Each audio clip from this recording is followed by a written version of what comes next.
فیصل صاحب، آج ہم جو دعا کر رہے ہیں وہ سورہ بقرہ کی بالکل آخری آیت ہے، اور آیت نمبر ہے 286. ٹھیک.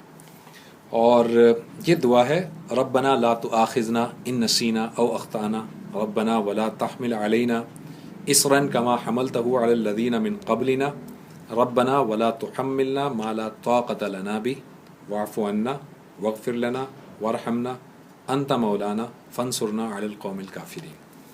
یہ آیت ہے اور یہ تھوڑی سی طویل دعا ہے، بہت سے لوگوں کو یاد ہوتی ہے، بہت سوں کو نہیں بھی ہوتی، لیکن دعا بڑی جامع ہے اور اس پہ تھوڑی سی ہم وضاحت کریں گے، اس کے تجزیہ کریں گے ہم. دیکھیں، یہ جو آیت ہے اس کے بارے میں پہلے تو یہ سمجھ لیں کہ جو مختلف ہمیں احادیث ملتی ہیں، ان احادیث کی روشنی میں جب دیکھیں تو یہ آیت اور اس کے پہلے والی ایک آیت، سورہ بقرہ کی آخری جو 2 آیات ہیں، ان کے بارے میں یہ کہا جاتا ہے کہ یہ نبی صلی اللہ علیہ وسلم کو اللہ تعالیٰ سے براہ راست ملی ہیں، حضرت جبرائیل علیہ السلام کے واسطے کے بغیر، براہ راست. یعنی اللہ تعالیٰ نے نبی کو براہ راست یہ آیات دی ہیں، وحی کی ہے براہ راست. اور کب کی ہے؟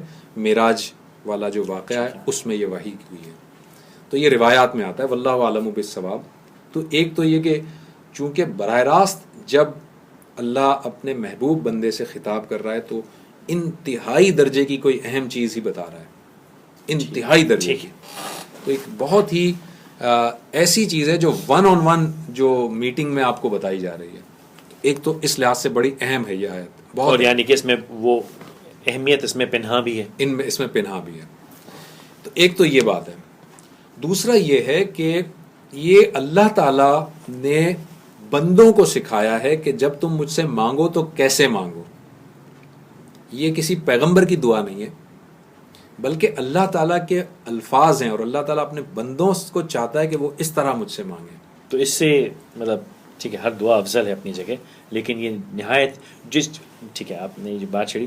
یہ سلسلہ جب شروع کیا تھا میں نے، آپ نے اس کا ایک بنیادی مقصد میرا جاتا ہے، آپ کو ابتدا میں نے کہا بھی تھا، بالکل غلام مرتضیٰ صاحب کا وہ جملہ کہ اللہ تعالیٰ نے جب وہ الفاظ دے دیے کہ جس سے بات کرنی ہے تو پھر اپنے الفاظ ایجاد کرنے کی کیا ضرورت ہے. لیکن ضرور میں اپنی زبان میں کروں، اپنے الفاظ میں کروں، ضرور کریں، لیکن اس سے افضل وہ الفاظ نہیں ہو سکتے کبھی. اور یہ اگر وہ خصوصی دعا ہے جو کہ اللہ تعالیٰ خود کہہ رہا ہے کہ مجھ سے بات کرو، تو پھر اس سے بہتر تو میں نہیں لکھ سکتا. اب وہ دعا، یہ دعا کیا ہے؟ یہ دعا ہمیں بتا رہی ہے کہ اچھا، اس دعا کے بارے میں ایک اور بھی بات بتا دوں انہی دونوں آیات کے بارے میں، کہ غالباً حضرت ابو ہریرہ یا حضرت مسعود رضی اللہ تعالیٰ عنہ، ابن مسعود رضی اللہ تعالیٰ عنہ سے یہ روایت ہے کہ ان 2 آیات کے بارے میں وہ فرماتے ہیں کہ یہ 2 آیات اگر کوئی شخص رات کو پڑھ کر سو جائے، یعنی یہ پڑھے اور پھر سو جائے، تو یہ 2 آیات رات بھر اس کے لیے کافی ہے. یعنی کہ اللہ تعالیٰ جو ہے اپنے بندوں کی، بہت ساری اللہ تعالیٰ کی مخلوق ہیں اس دنیا میں، بہت ساری مخلوق ہیں. کچھ ایسی ہیں جنہیں آپ اپنی آنکھوں سے دیکھ سکتے ہیں، کچھ ایسی ہیں جو آپ کی آنکھوں سے نظر نہیں آتی. اللہ تعالیٰ ہر ایک کے شر سے اپنے اس بندے کو محفوظ کرتا ہے جو کہ اس کی تلاوت کر کے سوتا ہے. اور اسی طرح آیت الکرسی کے بارے میں بھی اس طرح کی روایات ہمیں ملتی ہیں، معوذتین کے بارے میں بھی ملتی ہیں. تو یہ ان میں سے ایک آیت ہے. اب اس کا ترجمہ ہم دیکھتے ہیں. معوذتین کا مطلب ہے قل اعوذ برب الفلق اور قل اعوذ برب الناس. ان دونوں کو مجموعی طور پہ معوذتین کہا جاتا ہے. اور میں ایڈمٹ کروں گا کہ مجھے اس کا نہیں اندازہ. نہیں، بہت سارے لوگوں کو آپ نے اچھا ہوا بلکہ پوچھ لیا، بہت سارے لوگوں کو نہیں پتہ چلتا. جی. تو ان دونوں کو یعنی کلیکٹیولی دونوں صورتوں کو معوذتین کہا جاتا ہے. سورہ فلق اور سورہ ناس. سورہ فلق اور سورہ ناس کو کلیکٹیولی، یعنی کہ یہ معوذتین کا مطلب ہے پناہ مانگنے والی 2 صورتیں. ٹھیک ہے، معوذتین کہا جاتا ہے. تو معوذتین آیت الکرسی اور اس آیت کے بارے میں یہ کہا جاتا ہے. اب یہ آیت کیا ہے؟ ربنا لا تؤاخذنا ان نسینا. ہمیں مجھے یاد پڑتا ہے کہ ہم نے اپنی جو پہلے جو نشست کی تھی اس میں ہم نے کہا تھا کہ ایک تو ہوتی ہے گناہ اور ایک ہوتی ہے غلطی. جی. بھول جانا، غلطی ہو جانا، یہ اس کے بارے میں ہے. غلطی بھی ہے، گناہ بھی ہے، سب ہے اس میں. ربنا لا تؤاخذنا ان نسینا او اخطانا. اے ہمارے رب، ہمارا مواخذہ مت کرنا. کس بات پر؟ ان نسینا او اخطانا، جو ہم سے کوئی بھول ہو جائے یا ہم سے کوئی خطا ہو جائے.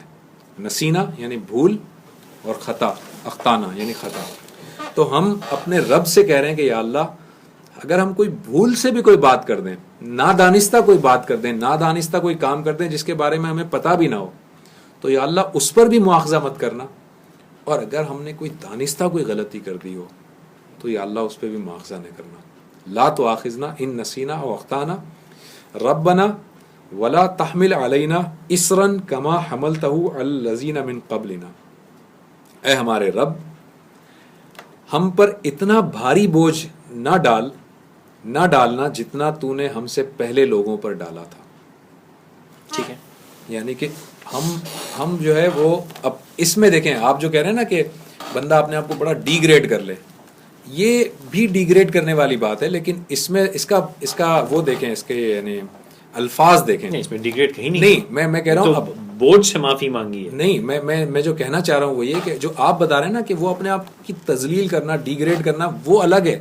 اللہ تعالیٰ کس طرح کی عاجزی بتا رہا ہے بندوں کو. وہ عاجزی یہ ہے کہ اے اللہ تو جب آزمائش ڈالتا ہے نا تو میں بڑا کمزور ہوں, تو مجھ پر اتنی آزمائش نہ ڈالنا جیسے کہ تو نے پہلے لوگوں کو آزمایا تھا. یہ اصل میں اپنی کمزوری کا اعتراف ہے, لیکن کمزوری کا اعتراف اس واویلا مچا کر نہیں ہے جو آپ جس کا کمزوری کا اعتراف تو ہے اپنے آپ کو برا کر دینا ہے, چھوٹا کر دینا ہے. تو یہ اللہ تعالیٰ نے یعنی جو آپ کا جو کوشچن تھا اس کا آنسر یہاں مل رہا ہے کہ اللہ تعالیٰ سکھا کیا رہا ہے کہ اپنی کمزوری کا اعتراف اس طرح سے کرو کہ یا اللہ جو تو نے پچھلے لوگوں پر جتنی آزمائشیں نازل کی تھیں, کڑی آزمائشیں, یا اللہ ایسی آزمائش مجھ پر نہ ڈال. پچھلے لوگوں سے مراد اگر میں پچھلے لوگوں سے بہت لوگوں سے یہودیوں سے پچھلے لوگوں سے اصل میں پچھلے لوگوں سے مراد یہی ہے, پچھلی اقوام بنی اسرائیل ہے, اس میں یہودی ہی نہیں ہے.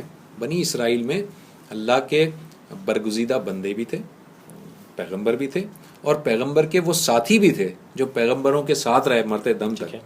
تو خالی یہودی نہیں ہے, یعنی نافرمان لوگ نہیں ہیں, اللہ کے فرما بردار لوگوں پر بھی اللہ تعالیٰ نے بڑی کڑی آزمائشیں بھیجی تھی اس زمانے میں. اور وہ ایک سے ایک آزمائش تھی. حضرت لقمان علیہ کا واقعہ پڑھ لیجئے, جو کہ پوری سورہ لقمان موجود ہے, ان کا واقعہ پڑھ لیجئے. آپ بنی اسرائیل کے ایسے ایسے لوگ آپ کو ملیں گے جن کے آپ روایات کے اندر قصے ملیں گے آپ کو. کسی نے 100 قتل کیے تھے, اس پر اللہ تعالیٰ نے جس طرح سے آزمائش اس کے لیے بھیجی تھی اس کی آپ آزمائش پڑھ لیجئے. اللہ تعالیٰ جب من و سلوہ نازل کرتا ہے بنی اسرائیل پر تو کس طرح آزماتا ہے. تو یہ وہ کڑی آزمائشوں کے ریفرنسز ہیں. اس کا قطعی مطلب ان نافرمان لوگوں کے ساتھ نہیں ہے. نافرمانوں پر بھی آزمائش آئی تھی جو پورے نہیں اتر سکے, اور فرما برداروں پر بھی کڑی آزمائش آئی تھی. اسپیشلی حضرت ابراہیم علیہ السلام کی اگر آپ زندگی کا مطالعہ کریں نا تو آزمائش دیکھیں. سب سے پہلی اپنے گھر کو چھوڑ دے, اپنے گھر کو چھوڑ دیا, اپنے وطن کو چھوڑا, یہ بہت بڑی آزمائش ہے ہجرت کی. اس کے بعد بڑھاپے میں ایک اولاد اللہ تعالیٰ نے دی, اور وہ بھی جب چلنے پھرنے کے قابل ہی تو کہا کہ اس کو ذبح کر دو. آپ کو کہا گیا کہ آگ کا الاؤ روشن ہے, اس میں کود جاؤ, آپ کود گئے. آپ خالی بات کرنا اور جملے ادا کرنا بہت آسان ہے, ذرا اس کو فیل کریں. آپ کے سامنے آگ بھڑک رہی ہے اور آپ کو کہا جا رہا ہے کہ یا تو اپنی بات سے باز آ جاؤ یا اس میں کود جاؤ, چھلانگ لگا دو. اور وہ کہتے ہیں میں کودنے کو تیار ہوں, اپنی بات سے نہیں پھروں گا. وہ ایمان, وہ بھروسہ. میں اپنے بیٹے کو ذبح کرنے کو تیار ہوں, لیکن شیطان کے وسوسے میں نہیں آؤں گا. یہ ہے وہ آزمائش. حضرت عیسیٰ علیہ السلام کی آزمائش, یہ آزمائش کہی جائے گی کہ سولی چڑھ گیا. حضرت عیسیٰ علیہ السلام کی بھی بڑی آزمائش ہیں. حضرت عیسیٰ علیہ السلام کی صرف سولی والی بات ہی نہیں ہے, اور دیگر بہت ساری آزمائشیں. صحرا میں آپ یہ دیکھیں کہ ایک بچہ جس کی پیدائش اس طرح ہوئی ہے کہ اس کا کوئی باپ نہیں ہے, آپ دیکھیں اس کو معاشرہ کس طرح سے اس کو تانے دیتا ہوگا, کس طرح سے اس سے بات کرتا ہوگا, اس کے سامنے اس کی ماں کے بارے میں کیسی بات کرتا ہوگا. مطلب بہت کہنا آسان ہے, پیغمبر کی آزمائش ہے, بہت کہنا آسان ہے, لیکن پیغمبر ہیں کہ جو اپنے ضبط کے ساتھ ہیں. اور حضرت عیسیٰ علیہ السلام کے بارے میں تو یہاں تک آتا ہے کہ وہ اتنے زیادہ نرم مزاج کے تھے کہ جب کوئی ان کے ایک گال پر تھپڑ مارتا تھا تو وہ دوسرا گال آگے رکھ دیتے تھے. تو یہ چھوٹی باتیں نہیں ہیں, بڑی بڑی باتیں. تو ان کے بارے میں کہ وہ آزمائش اللہ تعالیٰ کہتا ہے کہ ربنا ربنا ولا تحمل علینا اسرن کما حملتہ علی الذین من قبلنا، اے رب، اے ہمارے رب، ہم پر اتنا بوجھ نہ ڈال جتنا تو نے پچھلی قوموں پر یا پچھلے لوگوں پر ڈالا تھا. پھر ربنا ولا تحملنا ما لا طاقت لنا بہ، اور اے ہمارے رب، ہم پر وہ بوجھ نہ ڈال جس کی طاقت ہم میں نہ ہو، جس کو اٹھانے کی سکت ہم میں نہ ہو. واعف عنا، ہمیں معاف کر، واغفر لنا، ہمیں بخش دے، ورحمنا، ہم پر رحمتیں نازل کر، انت مولانا، تو ہی ہمارا مولا اور مددگار ہے. انت مولانا فانصرنا علی القوم الکافرین. تو لہٰذا اپنے کفار کے مقابلے میں، اپنے نافرمانوں کے مقابلے میں ہماری مدد فرما. یہ بخش دے اور معاف کر دے. واعف عنا واغفر لنا. واعف عنا کا مطلب ہوتا ہے کہ ہمیں ہمارے جو گناہ ہیں ان سے درگزر کر، اور واغفر لنا کا مطلب ہے کہ بخش دے. اور بخشنے کا مفہوم بڑا وسیع ہے. بخشنے کا مفہوم یہ ہے کہ اللہ تعالیٰ جو ہے وہ آپ کی برائیوں کو نیکیوں سے بدل دے. بخشش، یہ ہے بخشنا. ایک تو ہے واعف عنا، ٹھیک ہے معاف کر دیا. ایک ہے اس کو بخش دے، واغفر لنا، ہماری جو برائیاں ہیں ان کو تو نیکیوں سے بدل دے. یہ بہت وسیع مفہوم میں استعمال ہوتا ہے. یہ مغفرت کے معنوں میں بھی استعمال ہوتا ہے، اور اس معنوں میں بھی استعمال ہوتا ہے کہ آپ ایک جو بدی آپ نے کی، اللہ تعالیٰ سے جب آپ گڑ گڑاتے ہیں تو اللہ تعالیٰ ان کو نیکیوں میں بدل دیتا ہے. اور یہ بات قرآن اور حدیث سے موجود ہے، یعنی کہ اس طرح کے اشارے بھی موجود ہیں کہ اللہ تعالیٰ جو ہے وہ اس کو نیکیوں میں بدل دیتا ہے، اکاؤنٹنگ میں بدل دیتا ہے. اور پھر ہے واعف عنا واغفر لنا ورحمنا، ہم پر رحمتیں نازل کر، اپنی رحمتیں، اپنی برکتیں نازل کر. انت مولانا، کیوں نازل کر؟ کیونکہ تو ہی ہمارا مولا ہے، تو ہی ہمارا مددگار ہے. یعنی اس دنیا میں ہم کسی کو مددگار نہیں پاتے تیرے سوا، تو مددگار ہے. فانصرنا علی القوم الکافرین. اور جو تیرے نافرمان ہیں، جو تجھے جھٹلانے والے لوگ ہیں، ان کے خلاف ہماری مدد فرما. ان کے خلاف اوکے ٹھیک ہے. فانصرنا علی القوم، یعنی ان کے مقابلے میں ہماری مدد فرما. ان کے مقابلے میں ہماری مدد فرمانے کا مطلب یہ ہے کہ لاجیکلی بھی مدد فرما، جب وہ ہم سے گفتگو کریں تب بھی مدد فرما، جب وہ ہم سے ایسی بات کریں کہ جس میں ہمارے ایمان کے جانے کا خدشہ ہو تب بھی مدد فرما، اور ہمارے ایمان کی سلامتی رکھ. ساری باتیں. فانصرنا علی القوم الکافرین کا مطلب یہ نہیں کہ ہم چڑھائی کر دیں، جنگ کر دیں تو فتح. نو، ان کے شر سے بچا، ان کے شر سے بچا، ان کے فتنے سے بچا. ان کی جو بھی دلائل ہیں اس میں شیطان کا وسوسہ چونکہ شامل ہو جاتا ہے تو اس سے بھی ہمیں بچا، ہر چیز سے ہمیں بچا. اور بچائے گا کیسے؟ اس سے پہلے ہم بتا چکے ہیں، ہم یہ کہہ چکے ہیں کہ ہمیں ایسی آزمائش میں نہ ڈال جس کی طاقت ہم میں نہ ہو. یہ بتا چکے ہیں. جی ہاں. تو یہ بڑی جامع دعا ہے جس میں اللہ تعالیٰ سے آپ نے یہ بھی مغفرت بھی طلب کی، بخشش بھی طلب کی، آپ نے اللہ تعالیٰ سے رحمت بھی طلب کی، آپ نے اللہ تعالیٰ سے مدد بھی طلب کی، اور آپ نے اللہ تعالیٰ کو یہ بھی بتایا کہ یا اللہ ہم آزمائش کے قابل نہیں ہیں، ہمیں آزما مت. یہ ہے وہ عاجزی جو ہونی چاہیے. یہ ہے وہ عاجزی، ہمیں آزما مت، ہمارے اوپر ایسی آزمائش نہیں ڈال جس کی ہمیں طاقت نہ ہو، کیونکہ اگر تو آزمائش ڈالے گا تو پتہ نہیں ہمارا کیا حال ہوگا. جیسے شاید پچھلی نشست میں ہم نے بات کی تھی کہ اللہ تعالیٰ سے آزمائش کبھی طلب نہیں کرنی چاہیے. اللہ تعالیٰ سے ہمیشہ فضل طلب کرنا چاہیے. شاید چیلنج نہ مانگو، ایک چیلنج. یہ بات ہوئی تھی، جی میں نے اپنی غلطی کی تصدیق، یہ بات ہوئی تھی. تو یہ بات، یہ آیت، یہ پوری کی پوری آیت جو ہے اس میں بتا رہی ہے کہ اللہ تعالیٰ سے مغفرت طلب کریں، رحمت طلب کریں، سب طلب کریں، آزمائش طلب نہ کریں.